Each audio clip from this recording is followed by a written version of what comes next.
사랑의 하나님 아버지, 주님 앞에서 이 하루를 오늘도 시작하게 하시니 감사합니다. 우리에게 구원의 은혜를 주시고 오늘도 우리의 귓가에 너는 내 사랑하는 아들이라, 내 사랑하는 딸이라 말씀해 주시는 그 음성에 우리의 영혼의 눈을 뜹니다. 하나님, 이 하루도 주님을 기뻐하며 찬송하며 살아가기를 원하오니 성령 하나님, 이 시간 기도할 때 또 말씀 들을 때 하늘의 은총으로 충만하게 하여 주시옵소서. 하나님, 주님과 날마다 동행하며 또 믿음의 성도들이 가득한 교회 되게 하여 주시옵소서. 주님의 말씀을 사모하며 성령님의 일하심을 나타내는 그런 하늘의 신령한 것으로 충만한 교회 되게 하여 주시옵소서.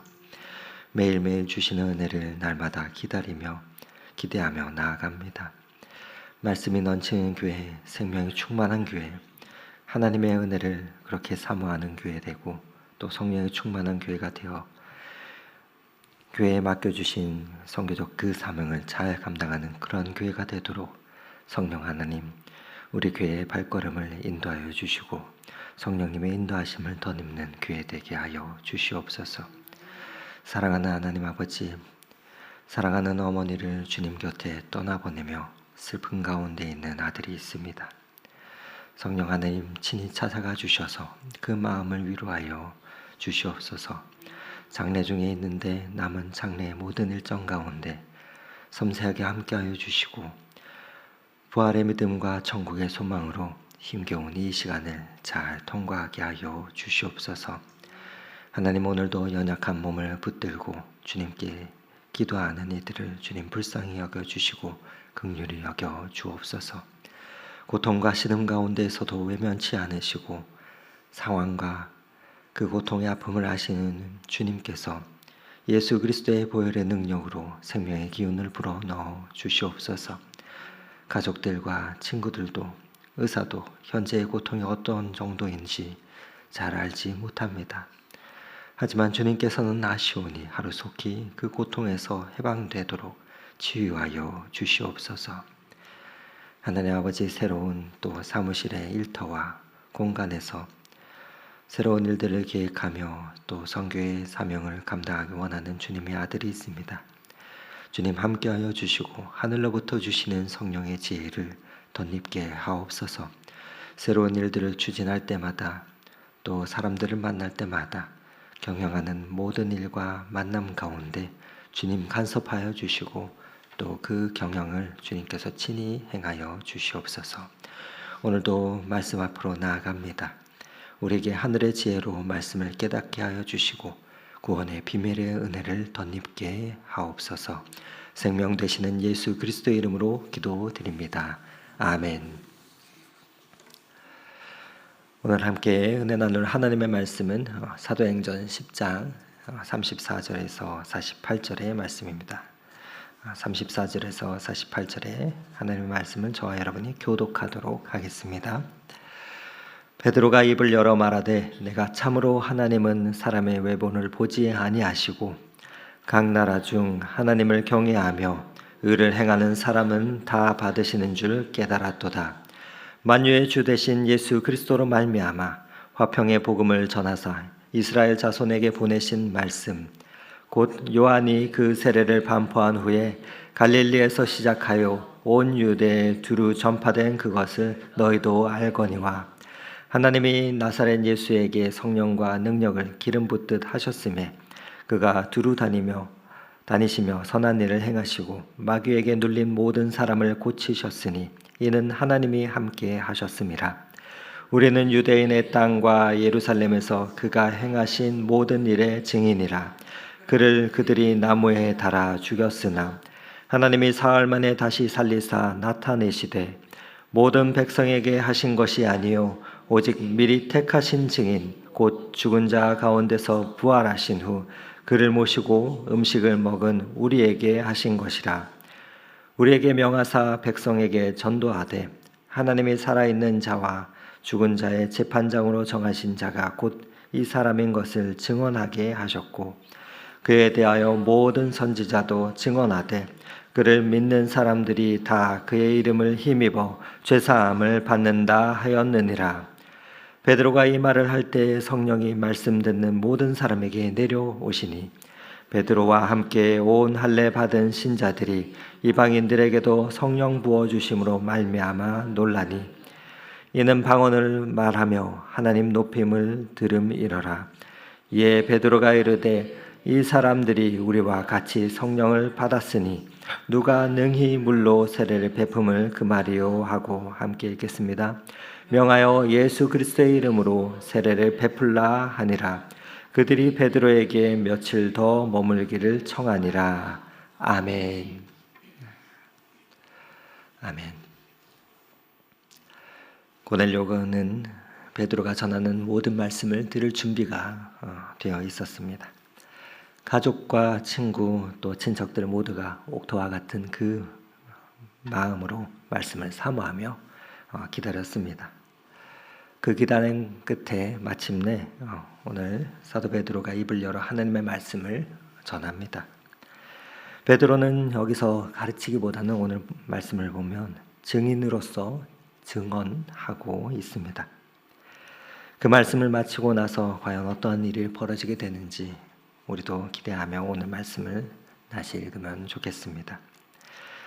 사도 베드로를 통해서 선포된 내용은 복음의 내용이 무엇인가? 이를 한마디로 예수 그리스도이시다라고 압축해서 전해주고 있습니다.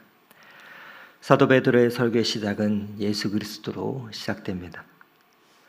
왜냐하면 예수 그리스도가 어떠한 분이신지, 예수님 그분을 보내신 하나님은 어떠한 분이신지, 또 예수님과 함께 이 땅에 오신 성령님은 누구이신지를 알려면 예수 그리스도를 통하지 않고서는 하나님을 또 성령님을 바르게 믿고 알 수가 없기 때문입니다.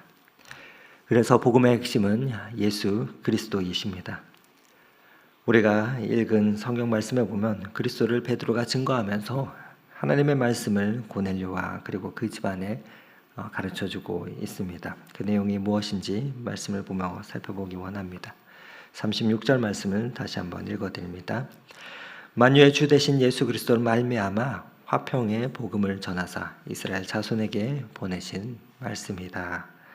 여기 보면 예수님은 만유의 주이시고 또 그분이 선포한 말씀의 핵심은 화평의 복음이다, 화평의 말씀이다라고 말하고 있습니다. 예수님이 이 땅에 화평의 복음을 증거하시며 막힌 장벽들을 담을 허셨다, 무너뜨렸다 말합니다. 바로 예수님이 어떠한 분이셨는가를 말하고 있는 것입니다. 그러면서 예수님의 공생애를 설명하고 있는데 이어지는 37절의 말씀에 곧 요한이 그 세례를 반포한 후에 갈릴리에서 시작해서 온 유대에 두루 전파된 그것을 너희도 알거니와. 즉 예수님의 등장을 세례 요한과 연결시키고 있습니다. 이 말은 예수님이 갑자기 어느 날 혜성과 같이 뚝 떨어진 그러한 분이 아니라 구약에 끊임없이 예언 가운데 있었던 그분이 세례 요한이나 하는 그 인물을 통해서 확정된 분임을 우리에게 말해주고 있는 것입니다. 그러면서 이처럼 시간적 상황을 설명하고 나서 두 번째로 장소를 말하는데 바로 갈릴리로부터 시작한 그 복음의 역사가 온 유대를 넘어서 바로 예수님을 통해서 두루 전파되었다 하는 것을 확인해 주고 있습니다.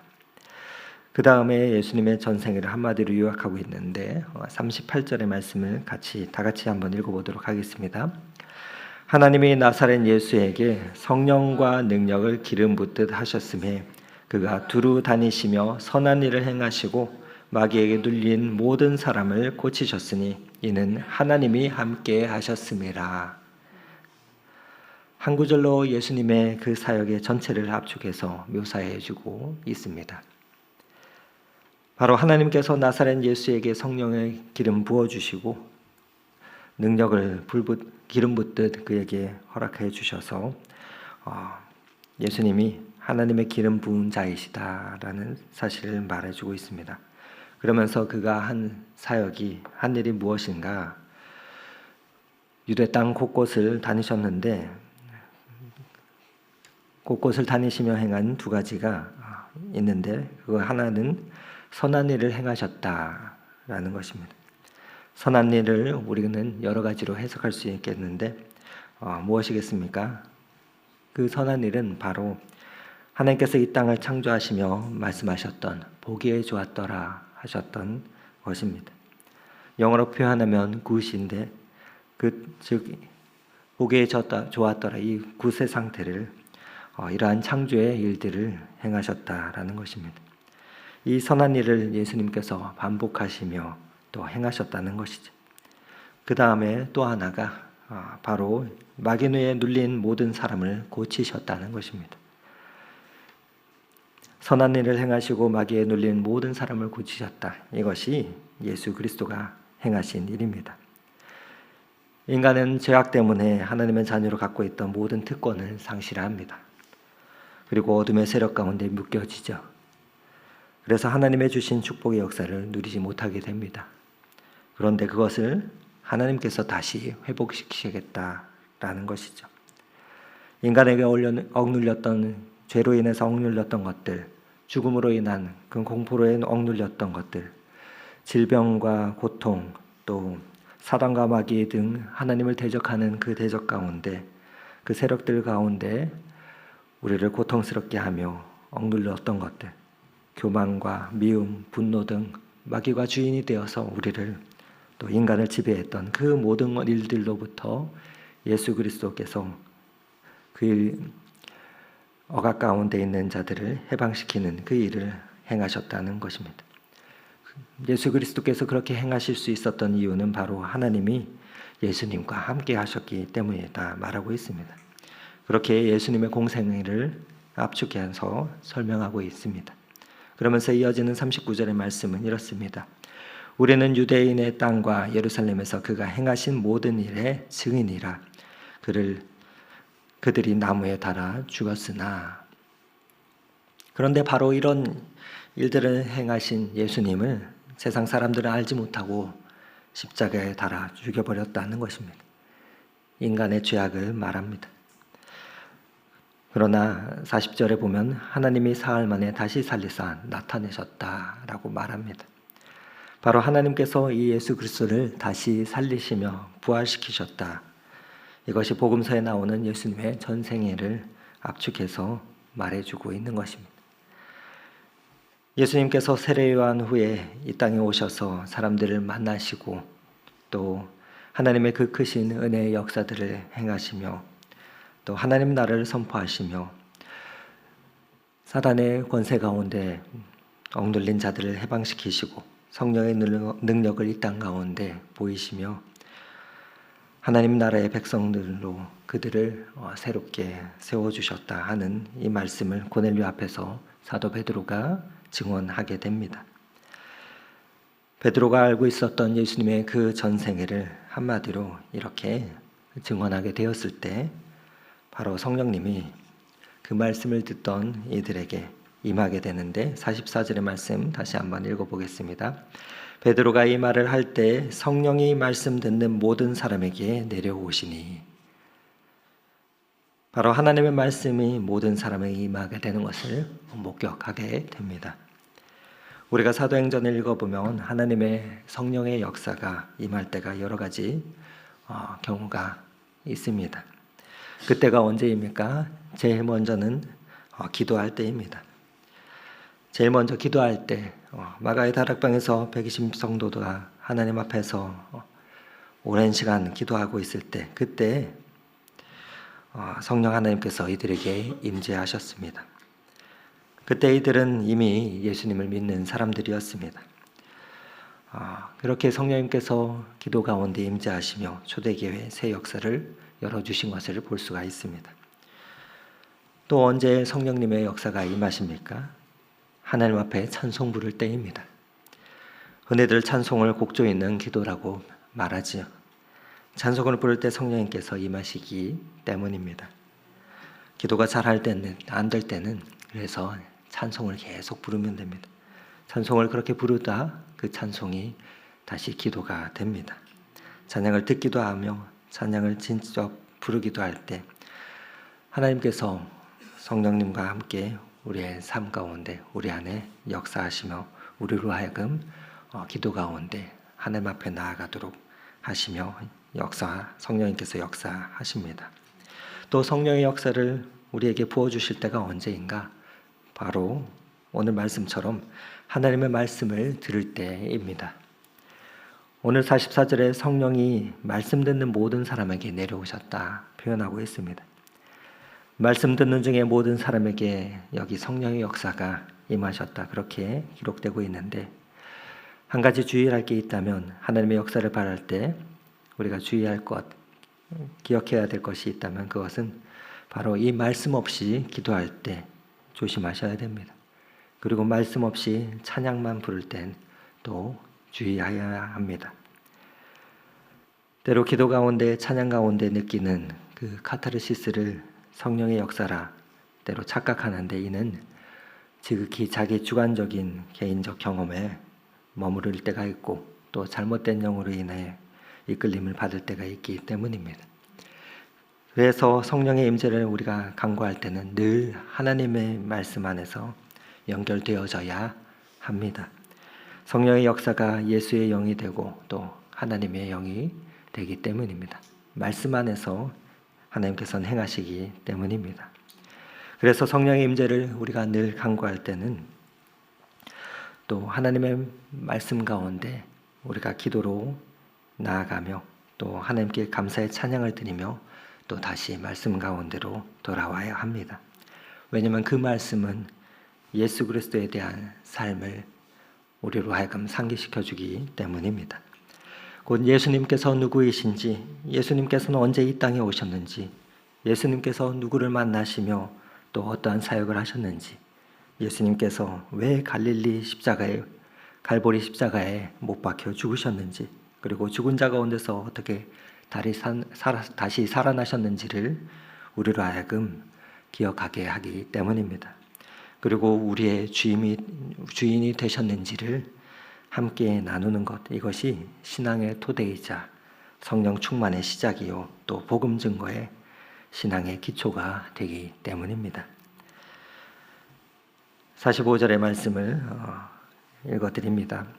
베드로와 함께 온 할례 받은 신자들이 이방인들에게도 성령 부어주심으로 말미암아 놀라니, 유대인들은 자기들에게만 성령의 세례가 있는 줄 알았는데 성령의 세례가 이방 사람들에게도 주어지는 것을 보고 깜짝 놀라게 됩니다. 그러면 성령의 역사가 유대인에게만 있는 역사가 아니니 모든 사람을 향한 하나님의 은혜라는 그 사실을 깨닫게 됩니다. 성령님은 누구에게나 오셔서 하나님의 은혜를 부어주십니다. 그러므로 예수 그리스도를 믿으면 성령의 역사를 우리는 사모해야 합니다. 성령님이 누구이십니까? 성령님은 예수님에 대해서 우리에게 더 잘 가르쳐 주시는 분이시기 때문입니다. 그리고 예수님께서 보여주셨던 그 하늘의 은혜의 능력을 우리에게도 선물로 주시는 분이십니다. 그러므로 성령의 능력으로 우리가 하나님을 믿고 또 세상에 맡겨진 일들을 우리가 잘 감당하리라 하는 그 마음과 또 그 결정들을 우리에게 하나님께서는 부어주시기 때문에 그렇습니다. 그래서 여기 있는 일들이 행하는 일들이 46절에 이어지는데, 이는 방언을 말하며 하나님 높임을 들음이러라.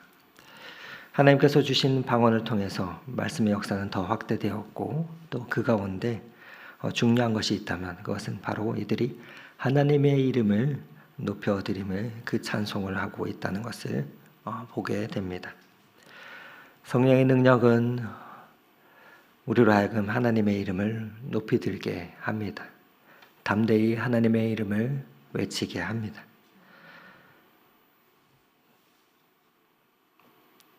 고넬료의 집에 있던 모든 사람들이 이렇게 말씀을 듣고 성령님의 권능 앞에 굴복하게 합니다. 고넬료를 포함한 이방인들은 원래 유대인들에게 유대교에 귀해한 자였지만 이제는 예수님의 그 복음 앞에 엎드리게 됩니다. 유대인들은 이방인들까지 구원하시는 그 하나님의 뜻 앞에 굴복했습니다. 성령께서는 마치 오순절에 예루살렘에 임하셨던 것처럼 이방인들에게 임하여 주셔서 이방인에 대한 유대인의 편견을 무너뜨리십니다. 베드로는 이방인들도 하나님의 백성으로 삼으시는 그 하나님의 뜻 앞에 순종하며 엎드리며 그들에게 세례를 베풀게 됩니다.